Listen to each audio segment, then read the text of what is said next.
Hey everybody, I'm the Dr. Bob Lee from 107.5 WBLS. Welcome, welcome, welcome, welcome to Open. Hey, coming up on today's show, we'll speak to an educator, community activist, and children's book author that is helping shape the future of her latest book, Manners, Etiquette, and Self-Esteem for You and Me and E, M&E.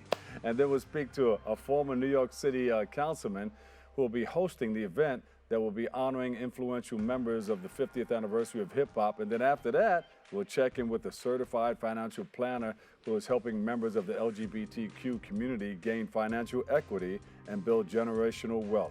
And finally, we'll sit down with a former WNBA player who is giving back to people in need this holiday season. So sit back, kick off your shoes, and relax your feet. Here we go. We're wide open. You ready? Here it is.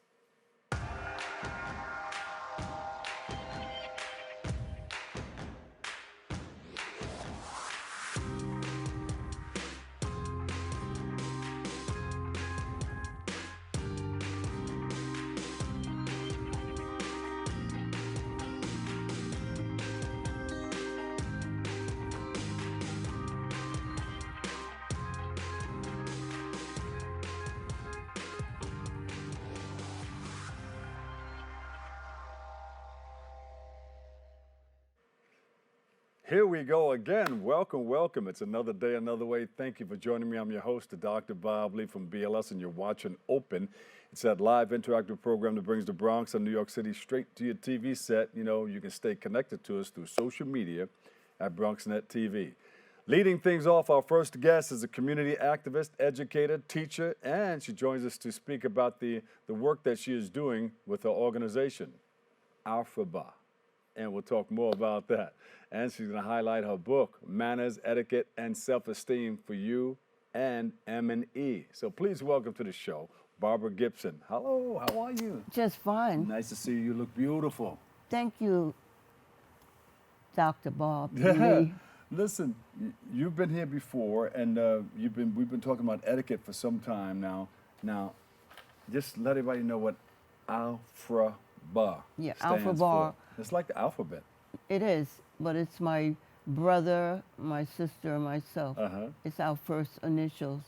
And I didn't know what name to name an organization, and that's what I came up with, Alphaba. And I'm very proud to have my siblings part of what we learn as children, our manners and our etiquette. Yeah. So it's a family book, not just so much a book.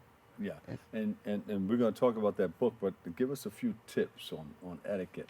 You know, I know one thing, you know, I always used to, well, I know a few things, but I remember I used to let the woman or the female go before me going through a revolving door.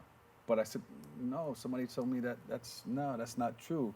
You're supposed to go through first to push the revolving door, and she comes behind you. Is that correct? Well, let's say this. You made it correct because I didn't know. And our last show that we did, yeah, you opened up my eyes to that. But yes, that is true. Yeah. But etiquette is more than just, what should I say, everyday thing. It's more than that. So it's the different languages of your silverware, how to use it, when to use it, and how to enter a table. You go in on the left into your chair and you come out on the right. That's so that you can meet your guest, that's the gentleman. When he comes out, then he can take your arm and go forth. Wait, say that one more time. You enter, your seat is here, yes, and you go in on the left, okay, and you come out on the right. Right. You don't just run around and jump in the chair. Yeah. So different little things that our children need to know to have them prepared for when they go out. Yeah. And how to use their fork and knife, and to know when you have to remove yourself to go to make a phone call. You put your napkin in your chair and push in your chair so that if someone wants to pass, that it won't interfere. Yeah. And then when you're having the soup, or the next one is to remember that you eat from the outside in and not just pick up any fork. So all of those little things are about etiquette. So wait a minute, if I'm eating a bowl of soup, of course don't slurp, Yes, but you don't pull the food toward you, you pull it away from you. correct. That's the correct way to do it. Yeah. And so parents should practice with their children at home so when they go out that they can do that. Etiquette is an evening that you entertain, you take your time, and it has a language of its own. Yeah, for a time, if I ordered soup and I was out and, you know, we had Your black shirt tie and tie, everything, yes. I wouldn't order soup because I didn't know how to do it yet. I said, you know, I don't know if I'm going to slurp in here or what. Right. Or pick up the bowl and, oh, no, I wouldn't do that. Well, with the etiquette, I have taught classes, and some of my students say, I've been eating with a spoon all my life.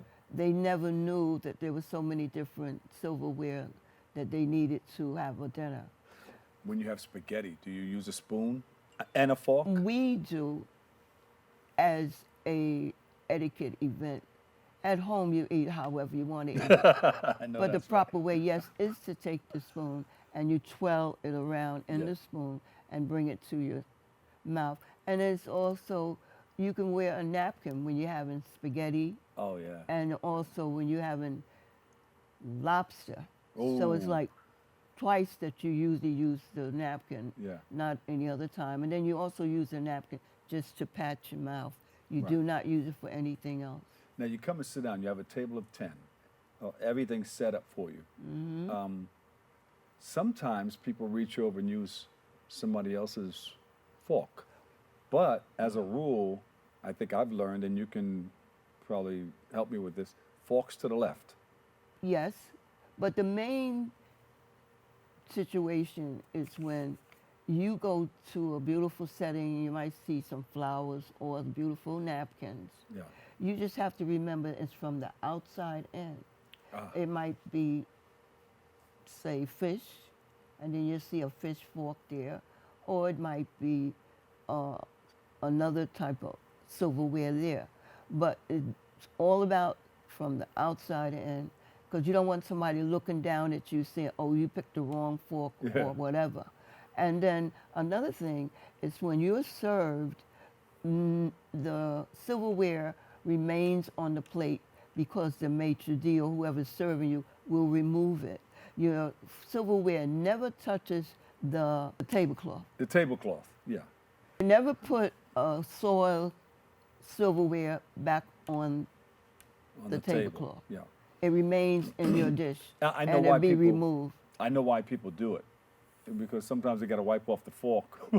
Oh, I But they don't know wanna- about that. Yeah, but sometimes they just want to keep the one that they've been using. They don't Okay. wanna, a new one. Well, But- there are certain times that you do keep that fork, Yeah. but it's usually it's at a banquet or something else, Yeah. but not at a etiquette event. It will automatically remain in the dish. Like your soup, when you get finished, that Yeah. remains there, and your dinner or your salad, that remains there. Well, Ms. Gibson, let me ask you this. You know, we have cell phones now. Yes. A lot of people put those cell phones on the table. What do you tell people? Well, it's like if it's not doing the proceeding of your dinner, then you can maintain it there. Because we have to go with the times. We have to Yeah. bend and blend. Yeah. But other than that, Bend we would, and blend, all right. yeah. Otherwise, we have to keep it close to us or have it someplace else. You even have young ladies put their bags on the table. That's accepted too if it isn't so large. Yeah. Like I said, everything is not. Manners and etiquette remains the same, but different things changes. I was at a place as a kid, and they were trying to teach etiquette, and I got kind of lazy and put my elbows on the table. Well, that's another thing that's considered. It's like before the dinner, if you're just sitting talking, you are allowed just to have your elbow there. But otherwise, during dinner, never. That's Never. a no-no for us. A guy took a fork and attempted to. No, you always ask someone to please pass something, and don't wait for them to look at you without you replying back with a thank you. So it's very important. Manners and etiquette goes together. They like, one goes together with the other. Manners thank you, pass something, etiquette. Yeah. Let's pull up her book. Let's see if we can pull up the book. I have one here. There it is right there. English and Spanish, manners, etiquette. Oh, in Spanish, modelas, etica, etica. How do you say that in Spanish? It's manners, etiquette, and self-esteem. Yeah. For you and for me. And I like it because you put it in both English and Spanish, and you know, if you go through it, it has both. It's really well written. It's taken me about 1.5 years to get this book together, Yeah. because I worked with children all my life, and I had a wish on my bucket list, and that was #1, and I was able to accomplish that book. And it is in Spanish and English, because the children that I taught were English and Spanish children. That's good. So I really want them to get that. And then I incorporated self-esteem, because my children were lacking of knowing who they were and how to deal with their parents or their siblings. So it covers everything. I did not leave out anything. Yeah. It stands for social, life, self-skills. Yeah. And it's so important that we know that. Our behavior children, they should really have a self-esteem curriculum for them, so that they could read and know who they are. And we have such a variety of nationalities and different cultures here now, that they need to know how and realize who they are, and that we have standards that we want our society to follow. Yeah. And hopefully my book will be part of that. Yeah. And My of course, goal was to reach as many children as possible, but this here is a family book. yeah, if you're going to go and to a banquet or something like that, everybody needs to be on the same page, on the Well, same plate. it would be nice to see that, Yeah. but we all have to learn how to do that. But our children or our society, they have better jobs, they have more money, and they're able to go out and really socialize now. Because we have some of the top entertainers that have source like me to come in and teach manners and etiquette to their children, so when they go out, they know how to behave and how to act, and how to say yes and please and thank you and no. And it's so important. Yes, it's very important. Where can we get this? Is it, you have a website where people can go to get more information? Or? Well, I'm on Amazon and also Barnes and Noble. Yes. And then I also have a publisher that she can be reached at the phone number 803-464-0591. Her name is Miss West. All right. And I'm so proud to have had her to take on my title of my book, because very few people take different titles of different books, but she accepted mine. Self-esteem for you and M&E. For you and me. And me. For you and me. For you and me. Yeah. For because, us. Right, because that's what it's all about. Us moving together in the same direction for a common cause. That's right. All right. And Miss Barbara Gibson, thank you so much. it's a pleasure. Come back and share more, okay? All the time, Mr. Bob Lee. Thank you. From the Boogie Down Bronx. Oh, there you go.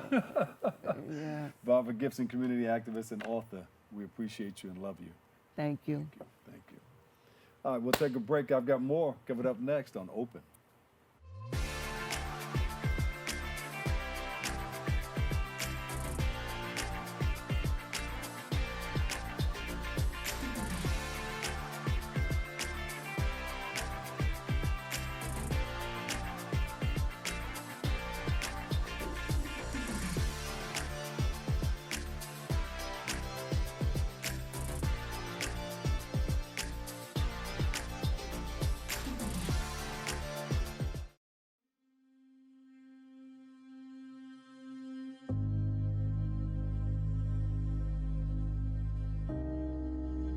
Only 57% of New York City high school students are college ready by their senior year.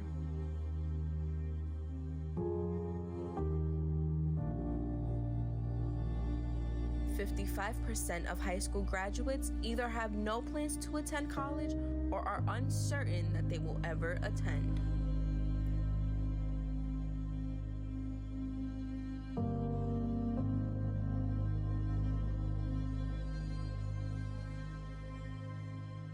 %34% of young adults don't go to college because they can't afford it.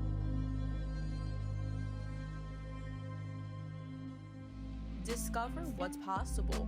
BronxNet's education programs, internships, and opportunities help engage and inspire Bronx youth and beyond to pursue their passions. Be a part of the BronxNet family. Whether you're interested in our shows, joining a class, or donating to support our mission, visit bronxnet.org to learn more.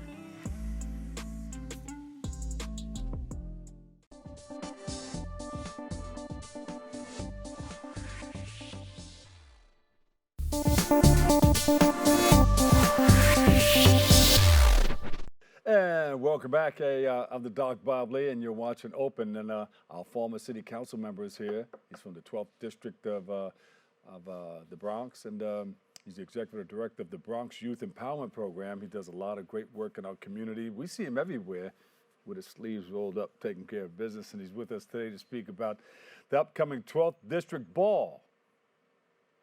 He's been doing it for some time now. And we'll talk about our honorees of the event and how it will be celebrated during the 50th anniversary of hip hop. We're still celebrating that too. That and much, much more. So please welcome to the show, Andy King. You know, Andy, people pay attention. The people who participate. Word. How are you? Nice to see you again. God bless. How are you? God bless. Now, you've been doing this for a number of years now. Yes. And this year you're going to be in line with the 50th anniversary of hip-hop. Correct. And you got some wonderful people who are coming down. Who are they? Yeah. So we were excited about this year, you know, when we start talking about those who have been the pillars and the pioneers and the progenitors of the craft and the culture. You were included because you were there day one also, you know, in the early days of promoting on the radio station. But, you know, people try to figure out how many events you can have during the 50th year of hip-hop. Yeah. But it's almost like your birthday.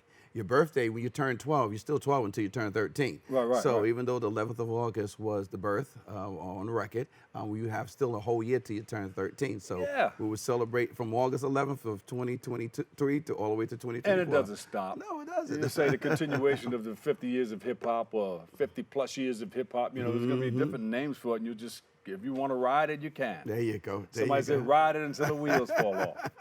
And we're going to do that because those who were teenagers at the early days and early start of it deserve it, you know, and then for the longevity, but more importantly, creating a culture that has saved lives, and a culture that extended lives, and a culture that provided for people at the same time. So I'm grateful and thankful to have an opportunity to say thank you for those who make my knees jump up and down on the damn floor when I was 17. Well, you know, you come through a couple of genres of music, right? Yes. Hip-hop was one of them. Of course, before hip-hop, you had the 70s, you had disco and soul music before that, and R&B and blues and jazz. You know, so hip-hop incorporates a lot of these genres. And look what we're looking at right now. Oh, yes. So celebrating those 50 years. You know, when we came up with the ball, we started 5 years ago, 6 years ago. This is our 6 years doing it when I was in the council. And the goal was to give everybody the experience of walking in with their tuxedos and their fine gowns and being able to say, hey, we deserve it. You know, we deserve not to have to always, you know, go down to the Waldorf Astoria, but we can do something right now, a community that gives us that good flavor. So we're excited about this year as we talk about 50 years. Our host, I'm grateful for our two hosts for this year, which would be the first female MC known to record, which is MC Shah Rock. So I'm excited about her. I saw her last night on the Grammys that they did, a Grammy celebration of hip hop on Paramount last night on Channel 2. So it was really exciting. She's going to be hosting it for us this year, as well as a guy that I know from Queens. He's from WBLS. He's named by the name of Dr. Bob Lee. You know him? Yeah. I know that guy. He's from Queens. He's in the Bronx. He's throughout the 5 boroughs. He's throughout the tri-state area. He's all over the world. Yeah, world's best looking sound. So we're excited about our host. And then we do have our neighborhood, but also a pioneer in the game, Chuck Chill Out, the legendary Chuck Chill Out from the Boogie Down. From the Boogie Down.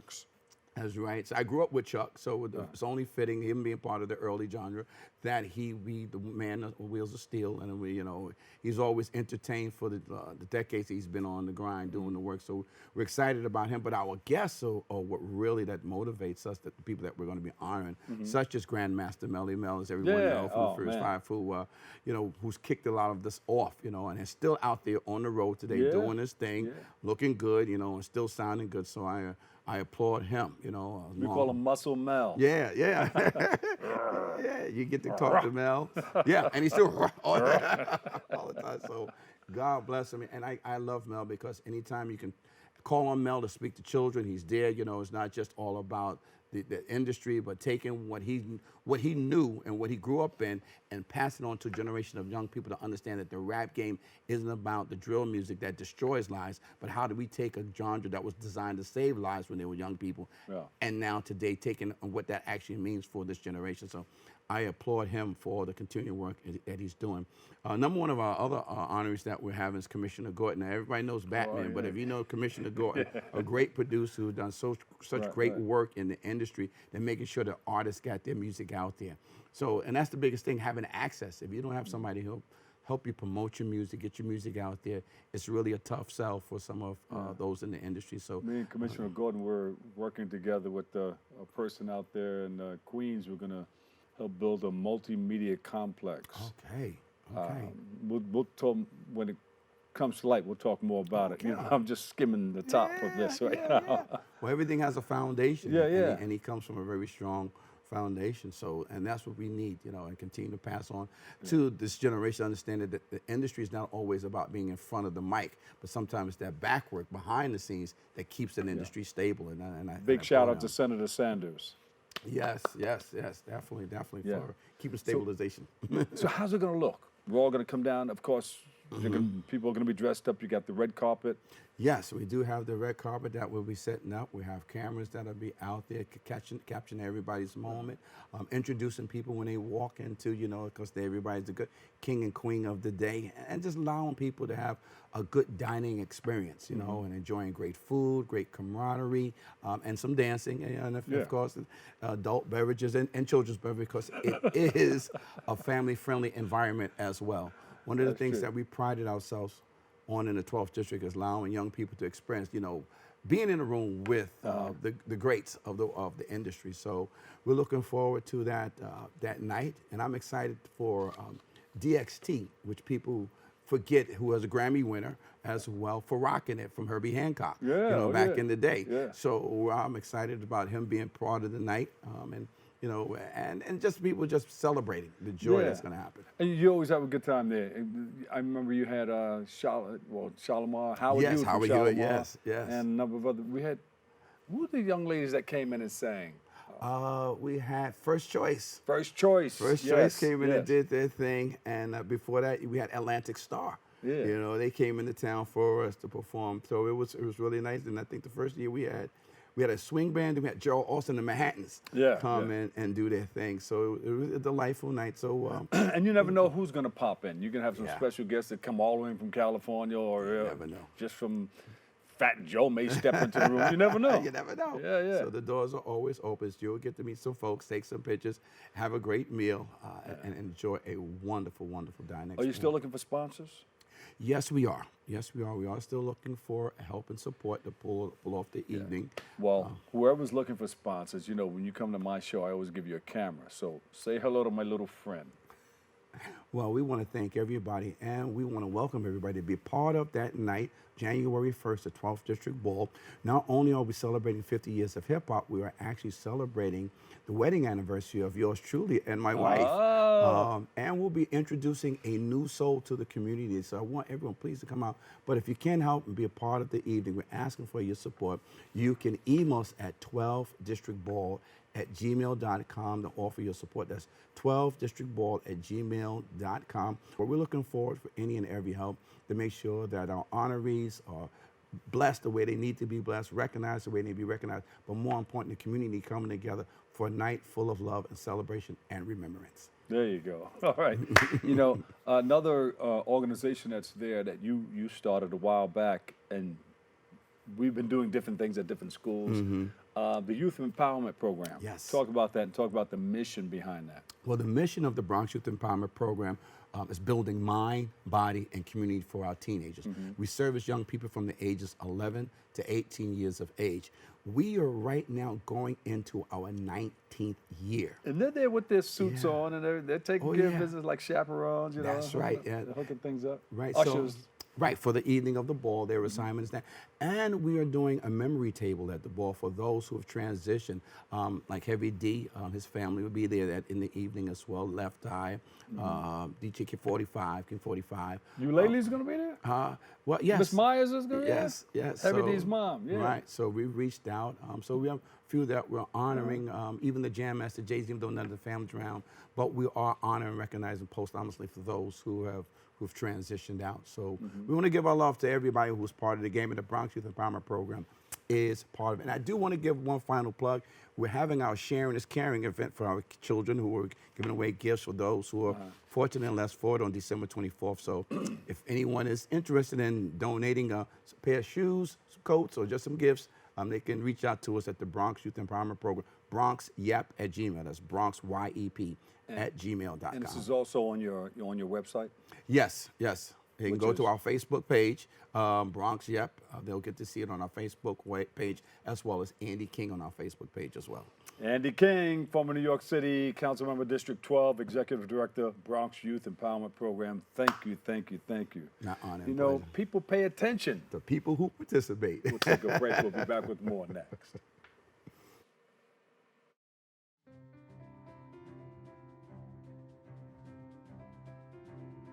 I remember when the Bronx did not really have a media outlet properly representing the people of the Bronx. BronxNet provides for the community by being a community where people can be empowered to share their voices. We are in a really great place technologically. We've got all the resources that we need to be effective. Whether it's through cameras, storytelling, editing, we have provided those services for 30 years. BronxNet's mission is to be a voice for the community. To educate, to inform, and to inspire. And you can be a part of it. We've built studios for you.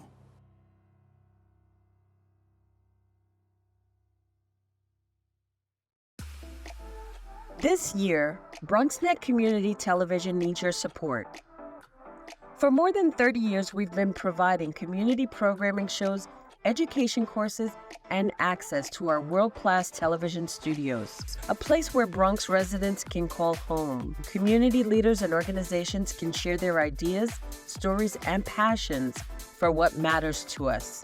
We are still going strong, working hard each day, building new studios, creating new jobs, and expanding our digital inclusion opportunities so that your voices can still be heard. Every dollar counts. Donate to BronxNet and keep the momentum going and continue building a better Bronx with BronxNet.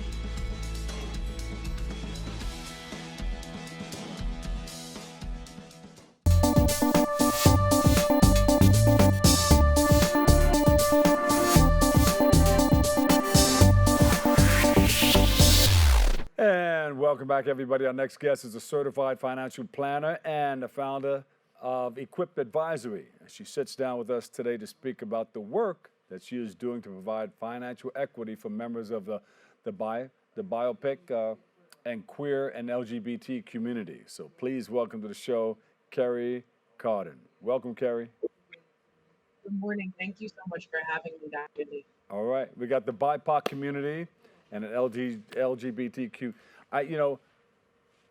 I have, it's always a tongue twister for me. I mean, a lot of things. So I have to, before I get on, I got to say Peter Piper picked the peck of pickled peppers and, and all that stuff to get my mouth right.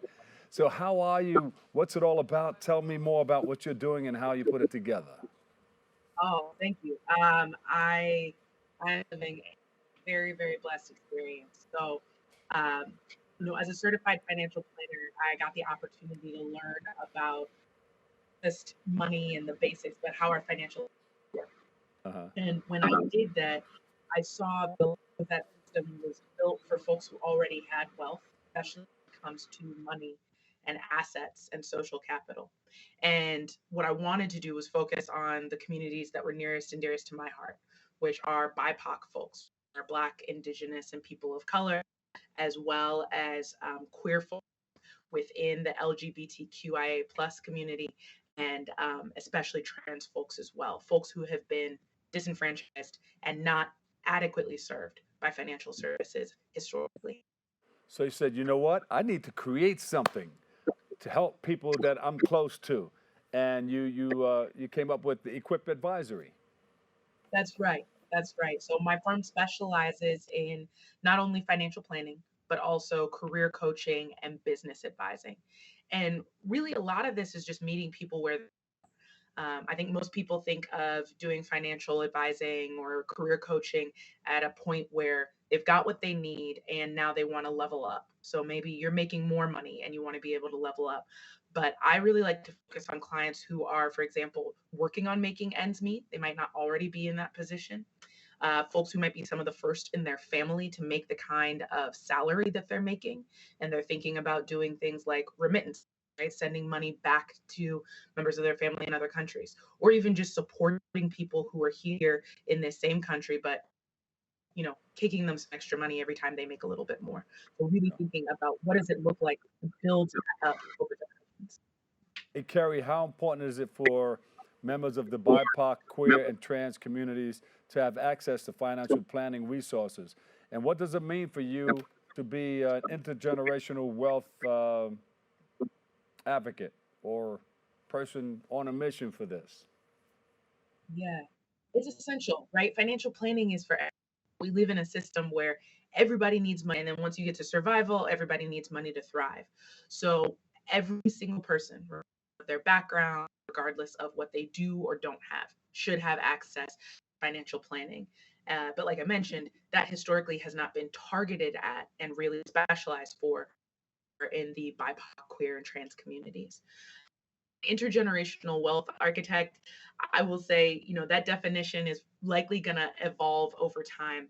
But I really wanted to hone in on the fact that when I sit down with clients, when I do workshops, when I build courses, even, I'm really focused on saying for folks, for where you are, we're thinking not one generation into the future, but multiple, right? How do we make it so that the types of things that you and I are struggling with look really different and hopefully positive for the generations that come behind us?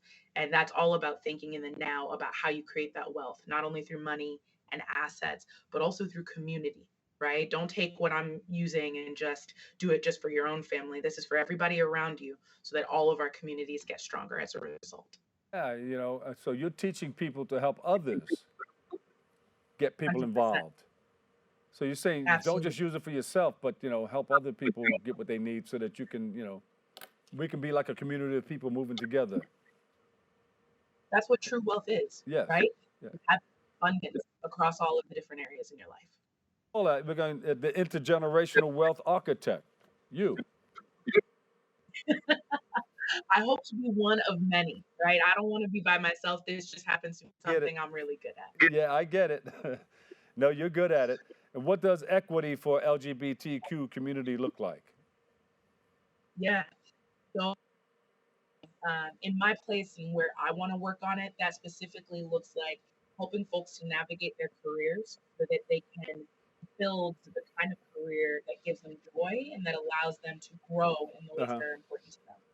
It also means, building work equity, right? So for folks who call themselves allies, really thinking about what am I doing in my workplace to make sure that all of the BIPOC, queer, and trans colleagues I have feel like a sense of belonging and feel a sense of community within our organization.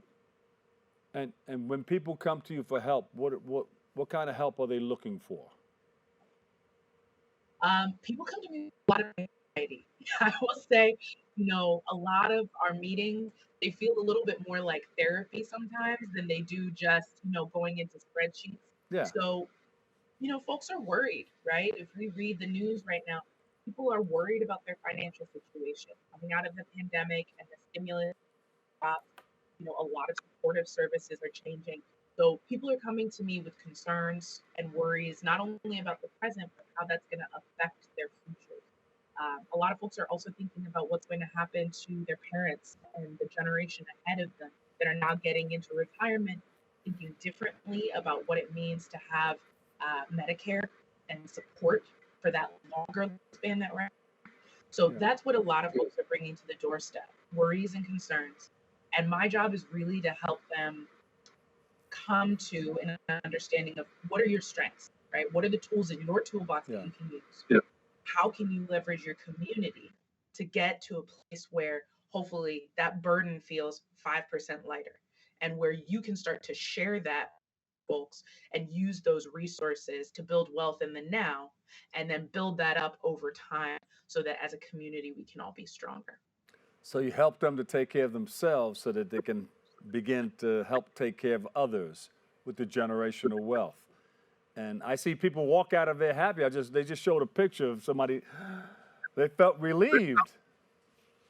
What was that? Who was that? Somebody that you worked with?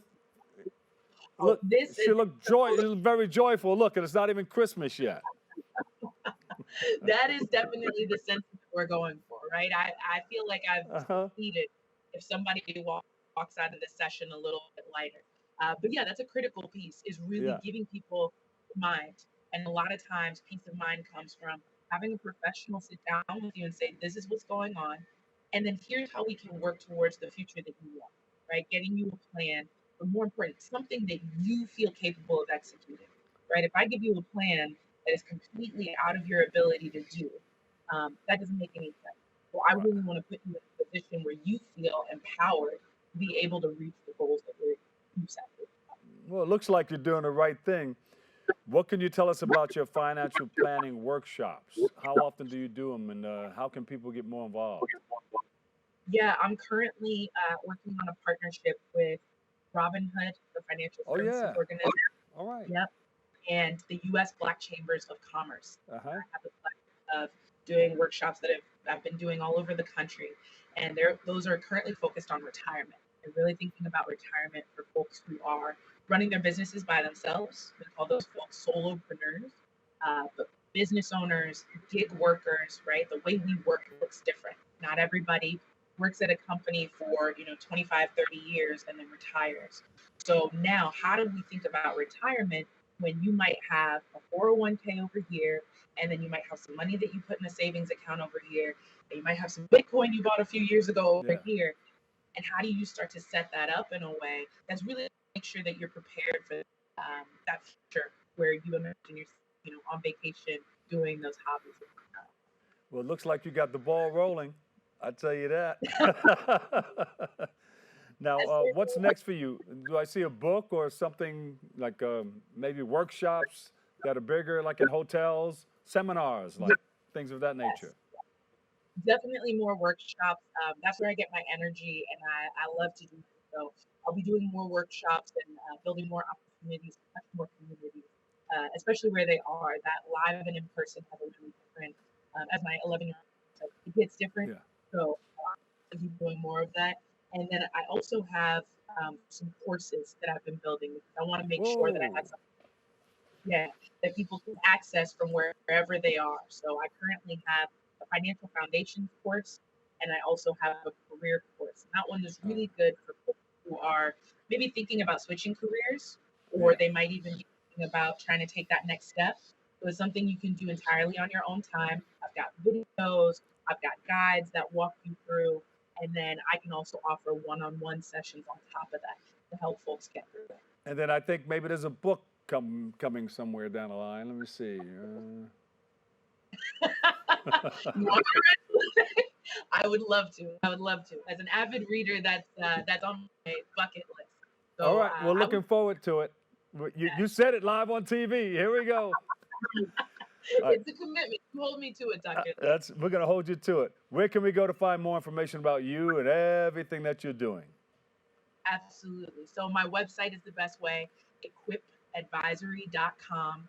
I'm not big on social media, but I am on LinkedIn, so that's a good place to find me as well. And then I'm continuing to grow this that I'm at. So I will have more posted on my YouTube channel as well, offer folks just little tidbits that they can use to make things a bit better. What's the name of that book? Okay, think about it. Kerrie, It's coming. It's coming. Where can we go for more information? Again, say it one more time. Of course, equipadvisory.com. Thank you so much. Kerrie Carden, CFP, CEO and founder, equipadvisory.com. Thank you, Kerrie. All right, we'll take a break. I've got more. Don't move. I've got a whole lot for you. Coming up next on Open. 19.7% of Bronxites currently experience food insecurity. Meanwhile, instead of these nice, colorful foods,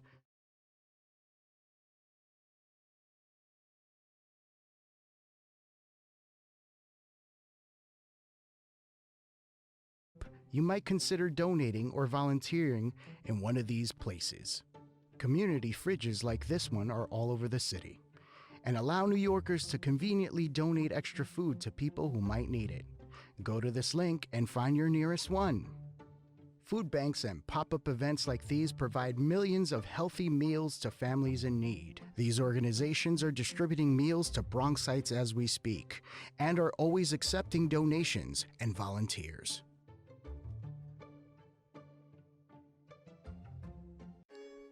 Years of BronxNet, 4 years of modern Odyssey, broadcasting stories that may inspire you, untold or underreported stories.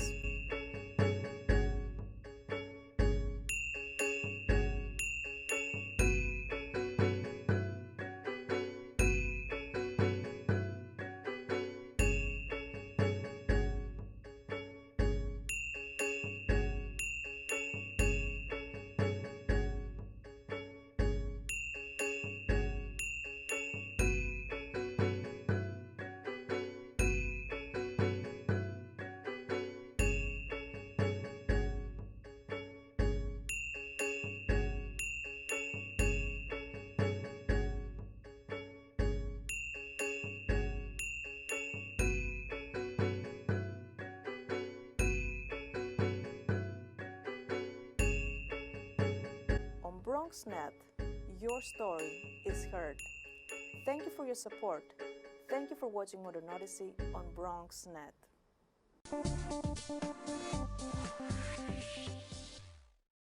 And welcome back. How are you? Thanks for hanging out with me, the Doc Bob Lee from BLS and Open. You're watching Open right now. Our last guest is a former WNBA player who is giving back to people in need this holiday season. She joins us to speak about her Christmas sneaker drive event. So please welcome to the show, Michelle Reed. Michelle, welcome. Michelle, you still balling? No, I wish I was, but that would be awesome if I could. Yeah. I would love to be playing right now. You can still just go through the motions in your mind, right? Like I could shoot some mean. Oh yeah, in my mind, I'm MVP. Yeah. I'm on an all-star team. I know that's right. I'm winning championships. Man, I can shoot way past half court and swish it in my mind. Oh, nice. They're going to call that a 4-point play. Right. Listen, tell us a little bit about what you're doing and how you got started in it. Okay, so a little bit about me. I'm a retired professional basketball player with the WNBA, the LA Sparks. Also played internationally. Yeah. Also played internationally in Croatia and Finland. Oh, beautiful. Queens native, from Jamaica, Queens. Also, yes, you already know. Queens in the house. All right. New York State City and State Championship in high school. Also a conference championship. newly published author of What Happens After the Game, a memoir that recently got published here in September. I'm excited about that, and readers can find that on Amazon. I'm a mentor to student athletes and currently creating um, an idea around starting my own foundation called the Michelle Reed Foundation. Oh, Prayerfully, that beautiful. would be up and running in 2024. Well, you know it's going to be all that, and you know what? They couldn't And a stop you bag of then. chips. They couldn't, yeah, they couldn't stop you then, and they can't stop you now. There you go. That's a fact. The only person, you know, they always tell you, the only person who can stop you is you. Myself. Yeah. There you go. So you're going to start that. That's coming up now. You got everything laid out? So right now, we're in the process of creatively building that vision. But the great part about that is the sneaker drive is exactly in the direction that we would like the foundation to go. And the idea came from Thanksgiving, when an organization called Keys to Unlock Silence prepared and served dinners to homeless teens here in Queens, to an organization called Rising Ground of Jamaica, which is a teen drop-in center for homeless individuals and runaways for the age of 14 to 24. Yeah. And during this visit, the conversation I had with the supervisor of this location, she expressed the need for these individuals to have sneakers and boots, because many of them were unwillingly walking around with flip-flops and socks on. Yeah. And we know New York City winters are brutal. So to unwillingly have that as the only option for shoes to get around was heartbreaking for me. So the first thing I wanted to do is figure out how I personally can help in that mission. And it started out of the idea of me just seeing what I had at home to donate. And then I was like, wait a minute, if I want to help, maybe some of my friends and family on Facebook will want to help too. And that's when I started having the conversation. And look, here we are. Yeah. And you have a lot of your friends and family backing you right now. Do you have some of the elected officials and some of the corporations and unions backing you? What do you need right about now to help you out? Well, at this point, the biggest thing, the goal is to get at least 100 pairs of sneakers donated to the Rising Ground of Jamaica and Queens. Anyone and everyone that could support this cause, I would like them to personally reach out to Miss Sonia Good, who is the supervisor for this location, and she would set up a time and date for people to just drop it all to her. I want the conversations to specifically start and continue with her, and not specifically through me. I want to be the person that creates the call to action to bring awareness to the help that they need, but they need help in so many other areas. And because of my athletic background and my love for sneakers, this is a cause that I took personal and just wanted to help specifically on this. Yeah, well, you know, you had a lot of ball players that came out of Queens, Left Rack City, Absolutely. Jamaica, Queens. You know, some of the best point guards come out, you know, out of Queens. But listen, you also have some hip hoppers. You got the Fat Joe's from the Bronx, but he has that sneaker thing that he's doing right now with Nike. LL Cool J, Run DMC, you know. You got all. Yes, I would love to connect with those guys. Love. That would be the ultimate mission, because that would not only help this specific cause, but it'll also help with things that we want to do for the youth and the community in the future. Let me give you an opportunity to reach out to some of the unions, some of the corporations that we buy from, the McDonald's, the Pepsis, the Cokes, you know, the Burger Kings, the Wendy's, some of the people that we grew up with in our area, you know, Run DMC, LL Cool J's in California, but he always comes back to do something here, right. You know, and a lot of the elected officials. I'm going to give you the microphone and just say, hey, you know, I need your help. I got this thing I'm starting, and it's going to be awesome. We're going to help a whole lot of people get what they need. You got it. So please, at this time, thank you for that, Dr. Bob Lee. And at this time, please, everyone that's in Queens, New York City, no matter where you're from or where you're located, if you are in the giving spirit and wish to help these individuals that really need our help, and not just sneakers, they need clothing, they need toiletries, they need care packets. Look, please reach out to Miss Sonia Good. She's at 646. She's at 646-315-7320, or they can email at Miracle Mindset, and that's mindset with 2 T's, at gmail.com. We would love your donations. We would love to work with you. We would love to to figure out how this could be not just something that just goes on just till January 7th, but a long-term commitment to serving our youth in the community. Mm-hmm. And this is just a start. The soulful This giving. is just a start. Yeah, this is just for the holidays, a soulful giving. But we're going beyond that. Michelle is starting, she's a former WNBA player, and she's starting a foundation, and she's ready to, get those wheels turning in that direction to help other people. And it's important when you help enough people get what they need out of life, you get more than you can handle. Michelle, do your thing. We back you 100%. Absolutely, and thank you for having me. And one more thing I would like to add, if there's an African restaurant that's willing to donate to the festive holiday for these youth and individuals, that would be amazing. That way they can have not only had a nice Thanksgiving meal, but a nice Christmas meal to bring it in a safe place that really cares about their well-being and their future. That would be awesome. I'm loving the way you're feeling about giving back, because you know how that works. You know how that works. My heart. How have you channeled some of your competitive fire that you carry with you, that you carried with you on the court, and now you're working it out on location to help others? How have you channeled that? The biggest part is I turn my pain into purpose. And I've been through a lot of challenges, and I've been through a lot of triumphs.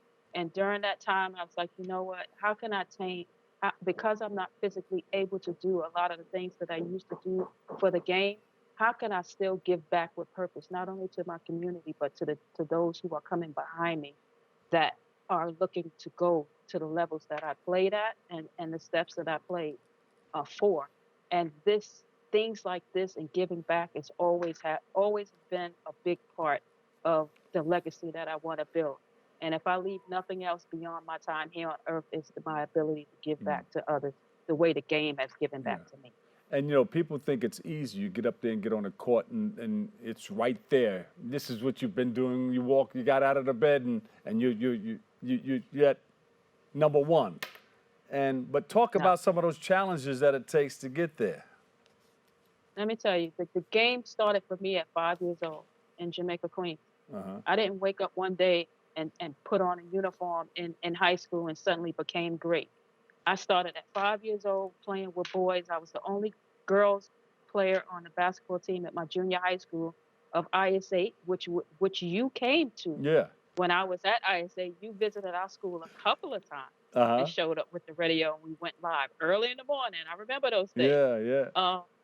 And, it takes a lot of dedication. It takes a lot of commitment, but importantly, it takes a lot of positive people to be in your corner to help you stay on track, because we know that there's a lot of negative influences out there. And if you're not guided and have the right mindset to move forward with your goals and understand clearly what those goals and ambitions are, then, you could become a part of the system that wants you to fail. And I want the Michelle Reed Foundation to be a part of the system that helps these young adults stay on a successful path and have a positive ear in their Michelle, corner. I'm just curious, do you remember anything I said that was inspirational that helped you along the way? Because people come up to me every day and they tell me different things, and I'm just, it's a payoff for the work I've been doing over the years. But, not for, to be, egotist or anything like that, but just to know that people grasp hold of something that I was doing back in the day. And that what I'm still doing today. The biggest part that I remember about you is your sense of humor. You always started with a laugh and you always ended with a laugh, and you left a big presence of you really wanted to be there to encourage us to continue with our goals and dreams. Yes. And you pushed the envelope on that, and that stuck with me big time. I remember this really tall, light-skinned guy that came with this microphone and just had a big presence and was just so humorous, and it was just motivating, and that's the biggest part that I remember about you. Thank you for that. I'm glad you could mention that. Not for me, but just so I can continue doing the work that I do. Now, what do you tell others who want to get involved and do the same thing that you're doing? First, let it be from a giving spirit of the heart. Don't look for anything in return. Just do it because you can. Do it for you because you're grateful for what you have been blessed with. No matter how big or small your blessings come, it always feels good to give back to somebody else, because there's always someone who wants to be in your position, regardless of what that position may be. Beautiful. So if you're in the spirit of giving, just give and look for God to be the receiving blessing of thanks from that gift. And God is giving back to you, because I heard that you put the pen to the paper. Man, your memoirs. Yes, what happens after the game. What happens after the game is a mindset shift. It took a lot for me to write that book, because I'm a very private person. But I knew in order for me to share my experience, in order to help athletes that's coming behind me, and that's also in the game, that to use some of my knowledge and experiences, I really needed to be unselfish and share my experiences. And I tell you, this book is transparent. I went deep. I talked about my failures. I talked about my bad decisions, and I also talked about me gaining my faith and finding a spirit to figure out how to make life more important again. Just the way the game, just the way I love the game, I needed to also love life and love myself in the life that I was living. So that what happens after the game is a real transparent experience. I cut no corners. Girl, God bless you.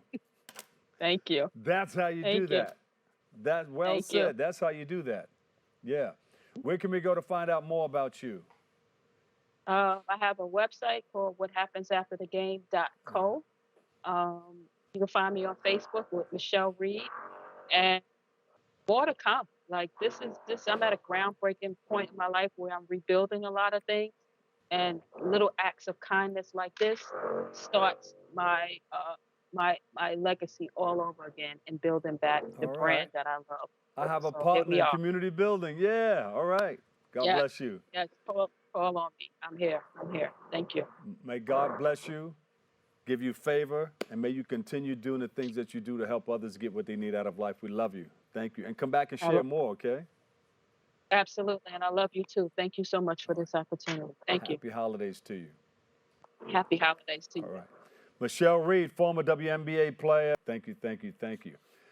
Unfortunately, that's all the time we have for today's show. I want to thank our guests for joining us, and you, our viewers, for tuning in and checking it all out. You keep following BronxNet TV for continued coverage. Thank you for letting us share in this space and time with you. And make sure you join our hosts, Kevin Arlene, Darren Jaime, and Rena Valentine, who I saw the other day with her daughter over at the Harlem State Office building for the lighting of the Christmas tree. Make sure you check them all out, okay? Always remember this: what you are is God's gift to you. What you make of yourself is your gift to God. So choose your choice. Let your choice control the chooser. Remember, whether you say you can or you can't, either way, you're right. So say you can, and you will. For this is the day that the Lord has made. Let us rejoice and be glad in it. Happy holidays to you and yours from all of us here at BronxNet and 107.5 WBLS. I'll see you there. Tune in and check it out. I'm the Dr. Bob Lee. We love you all. Peace.